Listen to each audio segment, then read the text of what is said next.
नमस्ते साथीहरू। आजको यस भिडियोमा चाहिँ म तपाईहरुलाई एक्सेल डेभलपमेन्ट बैंकमा खुलेको भ्याकेन्सीको नोटिसको बारेमा जानकारी गराउन गइरहेको छु। यस भिडियोमा चाहिँ म तपाईहरुलाई एक्सेल डेभलपमेन्टका लागि आवेदन दिनका लागि चाहिने योग्यताहरू के कस्तो रहेको छ, कुन क्षेत्रको लागि खुलेको छ र कसरी आवेदन दिन सकिन्छ, यो सम्पूर्ण कुराहरू म तपाईलाई यस भिडियोमा जानकारी दिने नै छु। सो भिडियो चाहिँ पुरै हेर्नु होला। कुनै कन्फ्युजिङ छ भने कमेन्ट गर्नु होला। र आजको यस भिडियोमा कुरा गर्नु पर्दाखेरि एक्सेल डेभलपमेन्ट बैंक लिमिटेड जो चाहिँ ख वर्गको इजाजतप्राप्त संस्था हो, कोशी प्रदेश कार्यक्षेत्र भएको छ। यो चाहिँ कोशी प्रदेशमा चाहिँ सञ्चालनमा रहेको शाखा रहेको छ र यसमा चाहिँ हामीलाई चाहिँ यसको चाहिँ हेड अफिस विराटनगर झापा भनेर भनिएको छ। सो हाम्रो चाहिँ बिर्तामोड झापाको बिर्तामोडमा चाहिँ यसको हेड अफिस रहेको छ र खुलेका पोस्टहरू भन्दाखेरि ब्रान्च म्यानेजर रहेको छ हैन, सिनियर असिस्टेन्ट टु जुनियर अफिसरको लागि रहेको छ, केही संख्यामा माग गरिएको छ। त्यसैगरी हाम्रो अर्को मागेको छ रिलेसनशिप म्यानेजर भनेको छ, सहायक असिस्टेन्ट यानि कि केही संख्यामा माग गरेको छ। ट्रेनिङ असिस्टेन्ट जसमा अनुभव चाहिँदैन, त्यसमा पनि केही संख्यामा माग गरिएको छ। र यसमा क्राइटेरियाहरू के कस्तो रहेको छ भन्ने कुराको बारेमा जानकारी गराउन गइरहेको छु। सो मिनिमम एज को कुरा गरिएको छ। Fresher candidate applying for the position as a mention in serial number she should be हैन। सो हामीले चाहिँ ट्रेनिङ असिस्टेन्टको लागि चाहिँ 28 वर्ष क्रस नभएकोले चाहिँ आवेदन दिन सक्नुहुन्छ। त्यसैगरी हाम्रो मिनिमम क्वालिफिकेसन एन्ड एक्सपिरियन्सको कुरा गरेको छ। सो हाम्रो चाहिँ ट्रेनिङ असिस्टेन्ट भन्दा अर्को लागि चाहिँ यसमा एक्सपिरियन्स मागेको छ। So minimum qualification bachelor degree in management from any organisation भनेको छ। यो हाम्रो चाहिँ ब्रान्च म्यानेजर यानि कि ए सिरियल नम्बरको लागि हो। सो यसमा चाहिँ मिनिमम एक्सपिरियन्स कुरा गर्नु पर्दाखेरि एटलिस्ट 5 इयरको experience in banking and financial इन्स्टिट्युसनमा काम गरेको हुनुपर्ने छ, 1 इयरको बीएम पिरियड भएर हैन। सो हाम्रो चाहिँ अर्को सेकेन्ड हाम्रो सिरियल नम्बर रहेको छ, बैचलर डिग्री हुनुपर्छ मिनिमम पनि। हजुरको चाहिँ 50% चाहिँ पास अङ्क ल्याएकै हुनुपर्छ, 50 अङ्क चाहिँ ल्याएकै हुनुपर्छ र यसमा चाहिँ 3 इयरको बैंकिङ एक्सपिरियन्स हुनुपर्ने छ भनेर भनेको छ। सो 1 इयरको चाहिँ क्रेडिटमा काम गरेको, क्रेडिट रिलेटेड जबहरुमा डिपार्टमेन्टहरुमा काम गरेको अनुभव चाहिँ हुनुपर्ने छ भने अन्तिम रहेको छ बैचलर डिग्री चाहिन्छ हामीले ट्रेनिङ असिस्टेन्टको लागि, मिनिमम पनि 50% प्राप्त गरेको हुनुपर्छ र यसमा चाहिँ अनुभव चाहिँदैन र अनुभव नभएकोले नै आवेदन दिन सक्नुहुन्छ भनेर भनिएको छ। र अन्य इन्फर्मेसनहरू दिएको छ। यो चाहिँ हामीले चाहिँ ब्रान्च म्यानेजरको लागि भनेर भनिएको छ।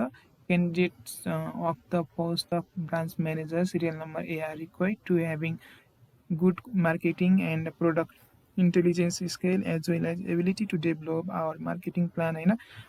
मार्केटिङसँग सम्बन्धित रहेको छ। यसमा चाहिँ अब मार्केटिङ प्लानहरू कसरी गर्ने, स्ट्र्याटेजीहरू के कस्तो रहेको छ भन्ने कुरा रहेको छन्। And additional the candidate should be able to coach develop and programme team member हैन। सो टिम मेम्बरहरूलाई इन्स्पायर गर्ने, आफ्नो त्यो बनाउनेसँग सम्बन्धित नै रहेको छ। यो चाहिँ ब्रान्च म्यानेजरको लागि डिपोजिट कसरी कलेक्ट गर्ने हैन, लोन कसरी बढाउने भन्ने कुराहरू रहेको छन्। अर्को कुरा रहेको छ रिलेसनशिप म्यानेजर भनेको छ, applicant must have post experience working in corporate SME हैन, क्रेडिट इन्डस्ट्री अनि strong will power, can do attitude and strong sales spirit भनेको छ।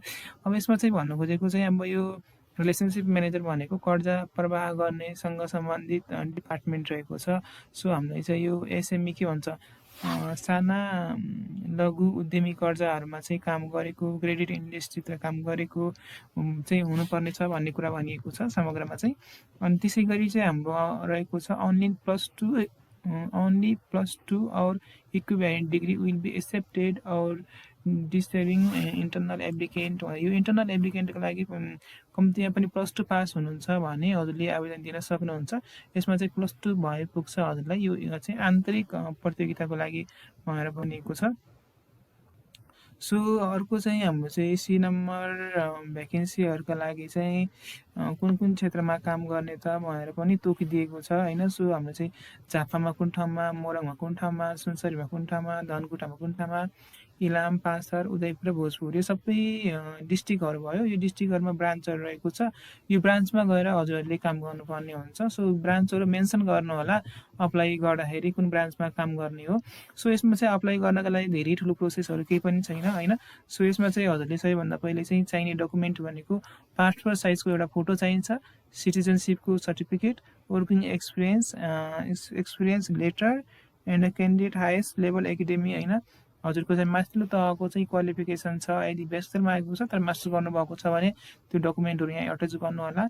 र यो सबै डकुमेन्टहरू हजुरले photo, citizenship, working experience and academic क्वालिफिकेसनहरूलाई चाहिँ vacancy.august2023@edb.com.np मा हजुरहरूले सेन्ड गर्नुपर्ने हुन्छ 5 बजेभन्दा अगाडि र श्रावण 2031-2080 भन्दा अगाडि हजुरले आवेदन दिनुपर्ने हुन्छ। सो यसमा चाहिँ हामीले चाहिँ आवेदन दिने तरिका यसरी नै रहेको छ र आवेदन कसरी दिने भन्ने कुरा म तपाईँलाई भन्न गइरहेको छु। सो सबैभन्दा पहिले हजुरले आफ्नो इमेलहरू के छ, जिमेलहरू छ या हटमेल छ होइन, या याहु छ, त्यो चाहिँ लगइन गर्न होला। उदाहरणको लागि मेरो चाहिँ जिमेल आइडी रहेको छ होइन। सो म आफ्नो चाहिँ जिमेल आइडीबाट आवेदन दिन गइरहेको छु। सो त्यसको लागि चाहिँ इमेल खोल्नु नै पर्यो।